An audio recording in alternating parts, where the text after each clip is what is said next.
بسم الله الرحمن الرحيم الحمد لله رب العالمين اللهم صل على سيدنا محمد وعلى آله وصحبه وبارك وسلم.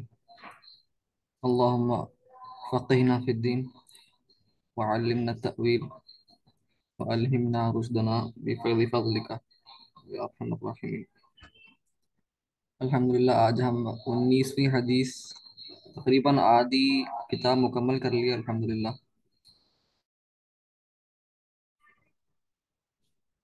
تو آج کی حدیث کے راوی ہیں حضرت عبداللہ ابن عباس رضی اللہ تعالی عنہما. تو حضرت عبداللہ بن عباس کے بارے میں ہم سب سنتے ہیں، مفسرین کے امام ہیں، اور نبی کریم صلی اللہ علیہ وآلہ وسلم کی دعا ہے.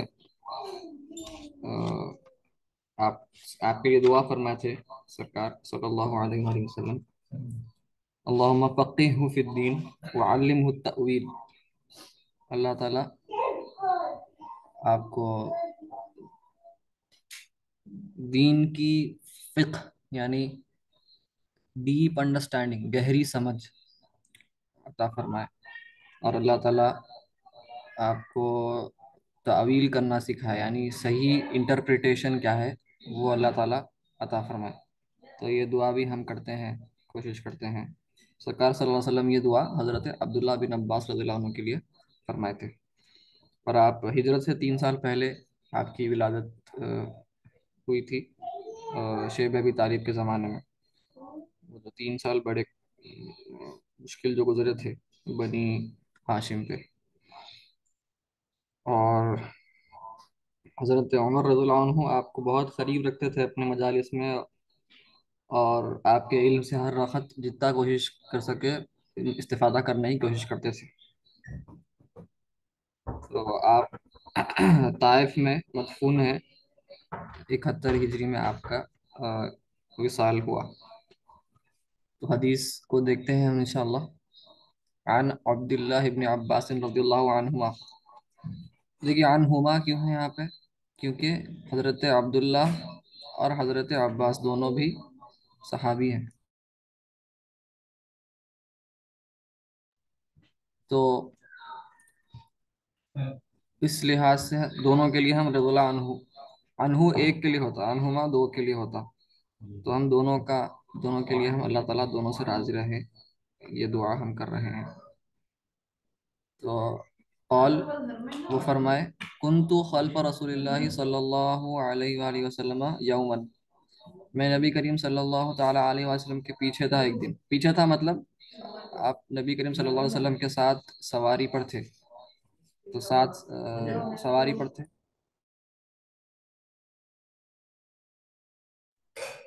تو سرکار صلی اللہ علیہ وسلم فرمایا یا غلام. غلام کا مطلب یہاں پر ہمارے اردو کا غلام نہیں ہے، بلکہ عربی میں غلام کا مطلب ہوتا ہے جب بچے کو دودھ چھڑا دیا جاتا، ٹاڈلر سمجھیے آپ، 2 سال کا بچہ وہاں سے لے کر 9 سال کی عمر، 9 10 سال کی عمر تک، یہ جو عمر ہے اس کو غلام کہتے ہیں. تو اے لڑکے ایسا، یہ مطلب ہے سمجھیے آپ. تو نبی کریم صلی اللہ علیہ وسلم کی صحبت میں ہیں آپ. اور آپ دیکھیے آج زمانہ ایسا ہو گیا ہے ہمارا، پہلے کے زمانے میں کم عمر میں بھی سب میچور ہو جاتے تھے، چاہے وہ عقلی اعتبار سے ہو یا ذہنی اعتبار سے ہو. بلکہ 18 سال کی عمر میں تو 18 19 سال کی عمر میں جنگ لڑنے چلے جاتے تھے، بلکہ جنگ لڑنے میں آرمی کے کمانڈر ہوتے تھے. حضرت اسامہ بن زید کو لے لیجیے آپ رضی اللہ عنہ، رضی اللہ عنہ. تو ویسے ہی امام شافعی کے بارے میں آتا ہے کہ آپ 14 سال کی عمر میں آپ کو فتویٰ دینے کی اجازت دے دی گئی تھی کہ اب آپ فتویٰ دے سکتے. فتویٰ دینے کا مطلب یہ نہیں ہے کہ پرانے ائمہ کے اقوال دیکھ کر سمجھ کر جواب دینا، بلکہ آپ اپنی خود کی ریزننگ لگا سکتے ہیں، استعمال کر سکتے ہیں، آپ کے خود کے فہم کے حساب سے آپ جواب دے سکتے ہیں جو سوال آ رہا. یہ ہے فتویٰ دینے کا مطلب. اجازت اگر کسی کو مل گئی ہے کہ آپ مفتی بن گئے ہیں، آپ کو فتویٰ دینے کی اجازت ہے، مطلب یہ ہے، اتنی بڑی بات ہے. آج ایسی حالت ہے کہ 25-30 سال کے ہو گئے تو بھی ٹھیک سے سمجھ ڈیولپ نہیں ہو رہی. تو حضرت عبداللہ بن عباس سے کیا آپ اتنی کم عمر ہے لیکن آگے یہ بات ہم تک پہنچائے ہیں، اور آپ یہ عمر میں کافی عالم بن چکے تھے کافی حد تک. اس لیے تو آپ اتنے بڑے عالم نکلے ہیں صحابہ میں، بلکہ صحابہ کے بڑے علماء سے. آپ فرماتے ہیں کہ سرکار فرمائے، یا غلام انی اعلمک انی اعلمک کلمات، تو میں تمہیں کچھ، یہ کلمات کا مطلب الفاظ نہیں بلکہ کلمات کا مطلب ہے کہ میں تمہیں کچھ نصیحت کرنے جا رہا ہوں، کر رہا ہوں. کیا ہے وہ نصیحت؟ احفظ احفظ اللہ احفظ اللہ یحفظ کا، کہ تم اللہ تعالی کی حفاظت کرو. کیا مطلب؟ کہ تم اللہ تعالی جو جو بھی تم کو کہا ہے کہ فرائض انجام دو تم انجام دو، جو حرام ہے اس سے بچو تو تم اس سے اجتناب کرو. تو کیا ہوگا؟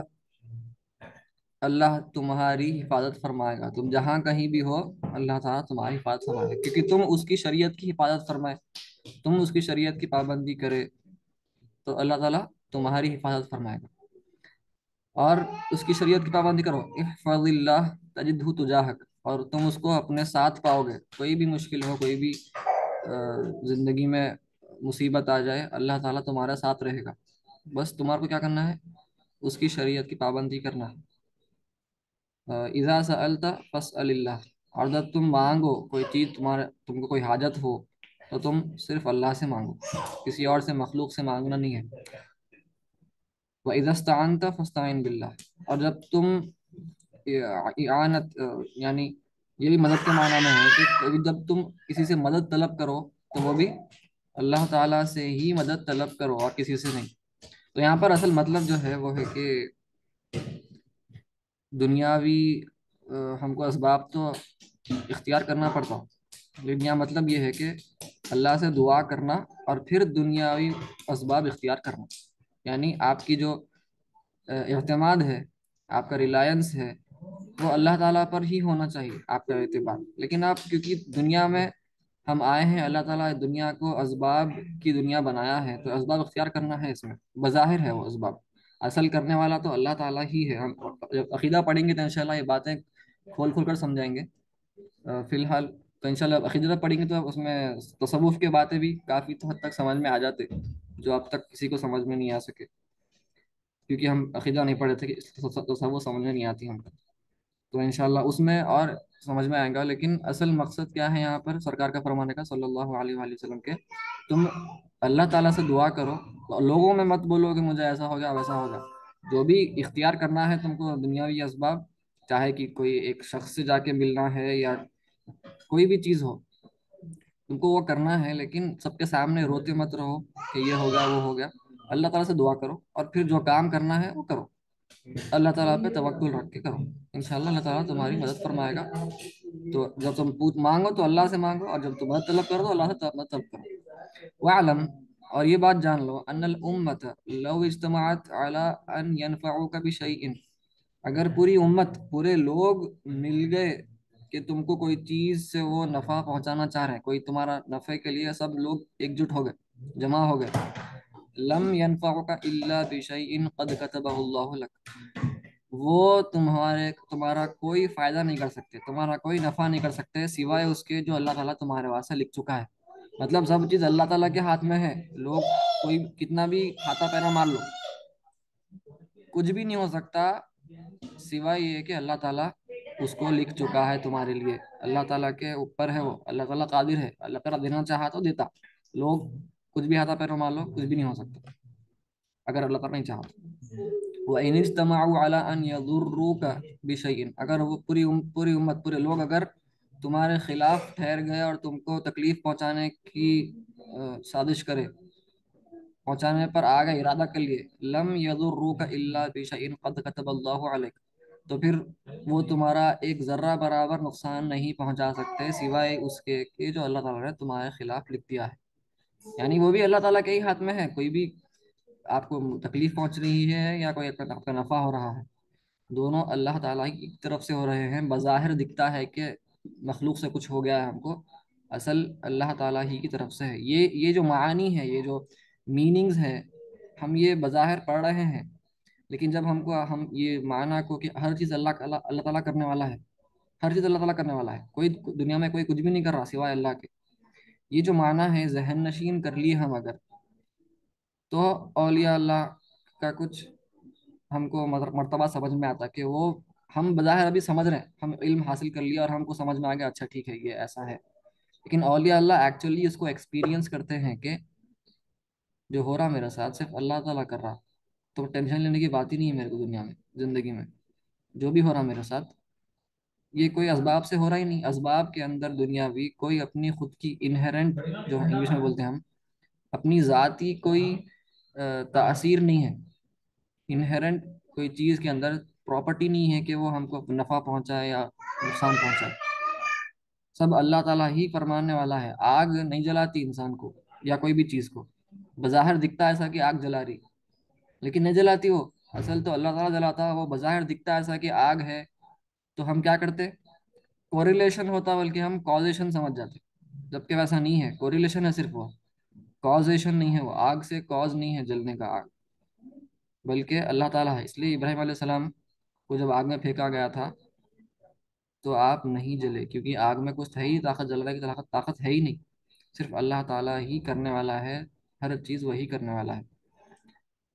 تو خیر، آگے بڑھتے ہوئے سرکار فرماتے ہیں صلی اللہ علیہ وسلم، رفعت الاقلام وجفت الصحف، اقلام یعنی قلم، لوح و قلم جو ہم بولتے ہیں، تقدیر، تقدیر کے بارے میں بھی انشاءاللہ عقیدے میں پڑھیں گے، گفتگو اس پر ہوگی۔